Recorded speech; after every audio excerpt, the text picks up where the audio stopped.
So the Boston Celtics have been on fire lately. They're 9-1 in their last 10 games. They've won 4 games in a row, and they've won 3-0 on this West Coast road trip. But what if I told you that the two biggest games of their season are going to come down to tonight's game against the Denver Nuggets and Friday's game against the Brooklyn Nets, all because of the 40-20 rule?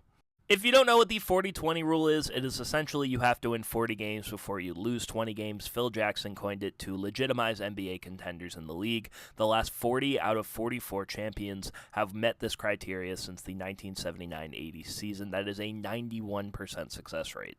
3 teams in the NBA have already achieved this status: the Oklahoma City Thunder, the Detroit Pistons, and the San Antonio Spurs. But the Boston Celtics still have a chance to reach this threshold. They are currently 38-19, and they just have to win their next 2 games to lock themselves into this position. Their biggest test of the season is going to come tonight against the Denver Nuggets, with both Nikola Jokic and Jamal Murray playing. Aaron Gordon is out, so that might help the Celtics a little bit, but that's not sure. The Nuggets were able to beat the Boston Celtics earlier this season with a huge game behind Jamal Murray, so it's going to be very interesting to see how the Celtics stack up tonight. And if they win tonight, that means that Friday is going to be the biggest game of the Celtics season against the Brooklyn Nets. Now, I can't lie, the Brooklyn Nets don't seem to pose a threat, but for whatever reason, they always tend to bring their best against the Boston Celtics. Specifically this season, they even beat Boston one time this year, so it's not going to be an easy win even if the Celtics do win tonight.